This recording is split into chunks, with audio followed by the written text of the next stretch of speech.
नमस्ते फ्रेंड। जैसे कि नवरात्रि चल रही है और नवरात्रि में लोग व्रत रखे हुए हैं और शाम को फलहारी करते हैं, तो चलिए आज बनाते हैं बहुत जबरदस्त सी फलहारी सी नमकीन। तो इसके लिए हमें क्या लेना है, हमें एक पैन लेना है जिसमें जरा सा घी डालना है, आधी चम्मच। इस बार मैं रोस्ट नहीं कर रही अवन में, मैं गैस पे सेक रही हूँ। इस तरह से मूंगफली को धीमी धीमी आंच पे बिल्कुल अच्छे से सीखना है।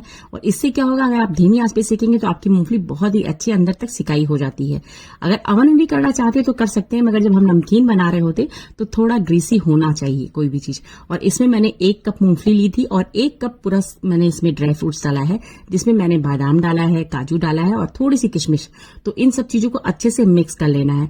मिक्स करके इसे भी हमें भूनना है। पहले आपको मूंगफली भूननी, क्योंकि मूंगफली वक्त लेता है भूनने में, तो इस वजह से इसको क्या करना है, आपको भूनना है।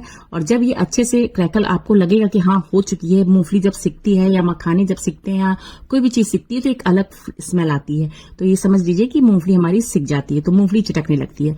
दूसरी तरफ मैंने कुछ आलू ले रखे थे, 2 बड़े साइज के आलू लिए थे और इनके लच्छे मैंने बना लिए थे। लच्छे के लिए मैंने ग्रेट किया हुआ है। आप बड़े वाले मोटे वाले ग्रेट से ग्रेट करिएगा, इससे क्या होगा, आपके लच्छे काफी मोटे और अच्छे निकलेंगे। क्योंकि जब हम इसको ऑयल में डीप फ्राई करते हैं तो ये सिंक हो जाता है। तो आप देख सकते हैं इस तरह से इसके लच्छे जो है मैंने कर लिए हैं और साथ में इसको अच्छे से धो लिया। करीब 5 से 6 पानी मैंने इसे धुला है, जिससे कि इसमें जो आलू में स्टार्च होता है वो प्रॉपर तरीके से बाहर निकल जाए। क्योंकि अगर वो रह जाएगा फिर हमारा जो हम नमकीन तैयार कर रहे हैं वो क्रिस्पी नहीं तैयार होगी। अब हमें एक टॉवल लेनी है और टॉवल के ऊपर हमें जितने भी लच्छे हैं उन्हें अच्छी तरीके से स्प्रेड करना है। स्प्रेड इसलिए करना है क्योंकि इसके अंदर जो भी पानी होगा टॉवल एब्जॉर्व कर लेगा। तो इसको इस तरह से फैलाना है। और आप देख रहे हैं ना कि ये जो पानी है इसका भी आप इस्तेमाल बहुत जगह कर सकते हैं। ये स्टार्च ही, आलू का जो स्टार्च है आप प्लांट्स में भी डाल सकते हैं, या फिर नीचे आप देखिएगा बैठा हुआ व्हाइट कलर का है, इसको क्या कर सकते हैं, हल्का सा इसको आप अपनी आंखों के जहां घेरा होता है वहां भी लगा सकते हैं, जहां आपकी झाइयां होती है वहां भी इसको यूज किया जाता है। तो ये स्किन टिप्स है जो मैं आपको बता रही हूँ। अभी क्या करना है, अभी ये इसको ऊपर से भी एक टॉवल लगानी है या हैंकी ले लीजिए, कॉटन का कपड़ा लीजिए, सबसे बेस्ट होता है। आप देख सकते हैं जैसे ही मैंने इसके ऊपर मैंने कॉटन की हैंकी डाली तो क्या हुआ, पूरा पानी ऊपर आ गया। मतलब इसको अच्छे से ड्राई करना है। जब तक लच्छों में पानी रहेगा तब तक हमारा जो है नमकीन अच्छा नहीं बनेगा। दूसरी तरफ जो हम मूंगफली सेक रहे थे उसमें थोड़ा सा फ्लेवर ऐड करने के लिए मैंने इसमें करी पत्ता डाल दिया है, जो कि मेरे गार्डन में है, मैंने उसे डाला है। अब इसके ऊपर मैंने थोड़े से मखाने डाले हैं क्योंकि हम नमकीन बना रहे हैं। तो आप चाहें तो इस तरह से सारी चीजों को डीप फ्राई भी कर सकते हैं, पर मैं सेक रही हूं क्योंकि मुझे लगता है इससे बेस्ट और कुछ नहीं है। तो इस तरीके से मैं इसे अच्छे धीमी आंच पे सेकूंगी तो ये काफी क्रिस्पी हो जाते हैं। मैं आपको ये भी दिखाऊंगी कि इसको जब हम धीमी धीमी आंच पे सेकते हैं तो सारी चीजें अच्छी से सिक भी जाती हैं और क्रिस्पी हो जाती हैं। अगर आप तेज आंच पे करेंगे यही काम तो जल जाएगी। तो इस तरह से आपको हड़बड़ाना नहीं है, कोई भी काम बहुत पेशेंस से करना है, क्योंकि मखाने, काजू, ये सारी चीजें थोड़ा सॉफ्ट होती है, बहुत जल्दी जलने लगती हैं, इसलिए आपको इनको ध्यान रखना है। तो ये देखिए इस तरह से साफ बर्तन में इसको निकाल लीजिए। बर्तन ड्राई होना चाहिए, उसमें क्या है, इन सभी चीजों को निकाल के अलग कर लीजिए और थोड़ा सा इसको ठंडा कर लीजिए। और फिर इसी पैन में हम इस्तेमाल करेंगे दूसरी चीज बनाने के लिए। तो अभी मैंने सारे जितना भी ड्राई फ्रूट्स है उसको मैं अलग कर ले रही हूँ। और फिर इसके बाद देखिए कलर जो है इसका बिल्कुल चेंज नहीं होना चाहिए, ऐसे ही होना चाहिए। तो इस तरीके से आपको रखना है और इसके बाद इसको मैं खाली कर ले रही हूँ। और मैं ये भी दिखा दे रही हूँ कि मखाने कितनी अच्छी तरीके से सेक चुके हैं। तो इसलिए बिल्कुल आप मत सोचिए कि डीप फ्राई करेंगे तभी अच्छा बनेगा, आप इस तरह से भी बना सकते हैं। और फिर मैंने उसी ही पैन में मैंने क्या किया, देसी घी लिया है, क्योंकि फास्ट में हम देसी घी का इस्तेमाल करते हैं। अगर आप तेल यूज करना चाहते हैं तो आप तेल यूज कर सकते हैं, बट घी का इस्तेमाल करिए, ज्यादा बेटर है। तो ये घी मेरे पास थी तो मैं इसी से ही मैं फ्राई करूंगी। तो इसमें मैंने अपने जितना भी मेरे लच्छे हैं उसी अकॉर्डिंग मैंने डाल दिया है।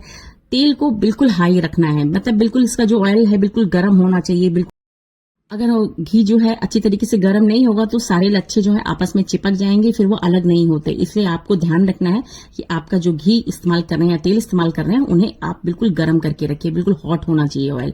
और दूसरी तरफ ये देखिए मैंने अपने जितना भी लच्छे थे उनको अच्छे से ड्राई कर लिया है। आप देख सकते हैं कि इसका पूरा मॉइस्चर जो है टॉवल मेरी ऊपर सूख चुकी है, मतलब जो हैंकी मैंने डाली है ऊपर से ड्राई हो गई थी और नीचे भी लच्छे अच्छी तरीके से खिल चुके हैं। तो आपको इसका ध्यान रखना है कि इस तरह से आपको करना है। एक टॉवल का जरूर इस्तेमाल करिएगा जिससे हमारा, और नहीं तो आप फैन के नीचे भी इसको सुखा सकते हैं, तो भी ये थोड़ी देर में आधा पौन घंटे में अच्छे से ड्राई हो जाएगा। ये देखिए लच्छे खिल चुके हैं, लच्छे बहुत अच्छे लग रहे हैं देखने में। और इसी तरह से अब हम इसको क्या करेंगे, पैन में डाल देंगे। तो थोड़ा थोड़ा डालना है, एक बार में बहुत ही थोड़ा थोड़ा डालना है, ये नहीं कि सारा एक बार में ही डाल दीजिए। थोड़ा थोड़ा करके थोड़े थोड़े अमाउंट में आप इस तरह से लच्छों को फैलाते हुए डालिए। और देखिए इस तरह से उठाना है और डाल देना है। और इससे क्या होगा, थोड़ा सा आपको हाथ बचाना है क्योंकि हीट होता है और घी बहुत ज्यादा गर्म है, तो आपको इसका ध्यान रखना है, हाथ को बचाना है, डालते वक्त ध्यान रखना है। और जब लच्छे सारे पड़ जाएं तो क्या है, फ्लेम को हाई रखना है और इसको कंटिन्यूअसली चलाना है। इससे क्या होंगे, हमारे लच्छे और भी अच्छी तरीके से खिल जाएंगे। जो चिपके भी होंगे ना तो वो खुल जाते हैं अच्छी तरीके से। तो आप देख लीजिए, इस तरह से इसको सेकना है और सेकने के बाद इसका कलर थोड़ा सा गुलाबी हो जाता है, जो कि देखने में बहुत सुंदर लगता है। सच में इतना क्रिस्पी और कितना टेस्टी ये बनता है, मैं आपको क्या बताऊं, बहुत ही टेस्टी नमकीन है।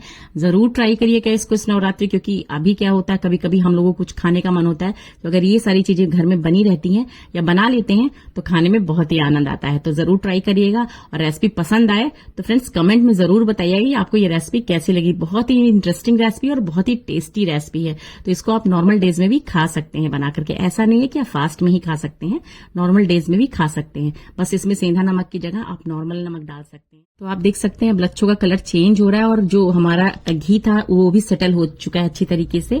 तो मतलब हमारे जो लच्छे हैं वो प्रॉपर तरीके से रेडी हो चुके हैं। अगर आप ज्यादा देर इसमें रखोगे तो ये और भी लाल हो जाएंगे। तो आपको क्या करना है, इसी समय से निकाल लेना है।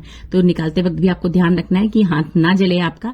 तो मैं फटाफट इसी तरह से निकाल ले रही हूँ और मैं दिखाती हूँ कि इसी तरह से बाकी के लच्छों को भी मैंने फ्राई कर लिया है, जो कि बहुत ही अच्छे लगते हैं। आप चाट पापड़ी में भी इसका इस्तेमाल कर सकते हैं। नॉर्मल जैसे टिक्की बनाते हैं उसके ऊपर भी आप इसको, जो ये फ्राइड जो ये चिप्स हैं इसके, मतलब जो लच्छे हैं, आप इसका इस्तेमाल कर सकते हैं। तो इसी तरह से मैंने सारे लच्छों को अच्छे से सेक लिया है अपने।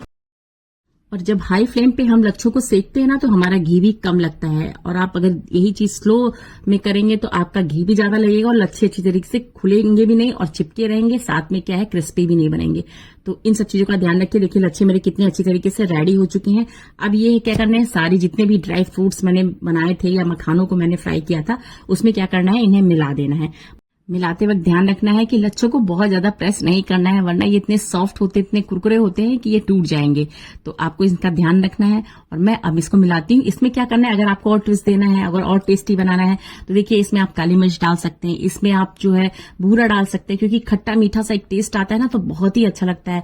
तो जैसे हम फलहारी नमक डाल करके भी इसमें थोड़ा सा शुगर पीस के डाल दें, अगर हमारे पास नहीं है कुछ खांड तो हम इसको भी डाल करके इस तरह से प्रेजेंट कर सकते हैं। सच में बहुत ही टेस्टी लगता है, बहुत ही यमी होता है। आप इसको कभी भी बना सकते हैं, घर में ये सारी चीजें अवेलेबल होती हैं। तो फटाफट इस नवरात्रि जरूर बनाइए और मुझे कमेंट करके बताइए कि आपने बनाया तो आपको कैसा लगा, क्योंकि मुझे तो बहुत अच्छा लगता है, मेरे हस्बैंड को बहुत अच्छा लगता है।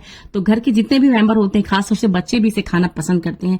तो इसको आप बना के रख सकते हैं। ये आपका 15 से 20 दिनों तक आराम से चलता है। अगर आप डीप फ्राई करके बनाना चाहते हैं तो वो भी ठीक है कि आप सारे ड्राई फ्रूट्स को डीप फ्राई भी कर सकते हैं, तो वो और भी ज्यादा लंबे समय तक चलता है। तो इन सब चीजों के साथ चलिए, ये थी आज की रेसिपी। कैसी लगी फ्रेंड्स कमेंट में बताइएगा। कोई भी चीज आपको अच्छी लगी हो, कोई भी जानकारी अच्छी लगी हो तो बताइएगा फ्रेंड्स। तो आज के लिए इतना ही। अब मिलेंगे नेक्स्ट वीडियो में, क्योंकि बहुत सारे इंटरेस्टिंग वीडियो आने वाले हैं। बहुत सारी चीजें मैं आपके साथ शेयर करने वाली हूं, पर आपका साथ और आपका प्यार मुझे चाहिए ही चाहिए। तो इसके लिए प्लीज कमेंट करिए मुझे और मेरे चैनल को सब्सक्राइब कर लीजिए अगर पहली बार हैं। तो फ्रेंड्स आज के लिए इतना ही, फिर मिलेंगे नेक्स्ट वीडियो में। तब तक के लिए tata bye bye and take care. स्वस्थ रहिए, मस्त रहिए और नवरात्रि को इसी तरह से सेलिब्रेट करते रहिए, एंजॉय करते रहिए फ्रेंड्स।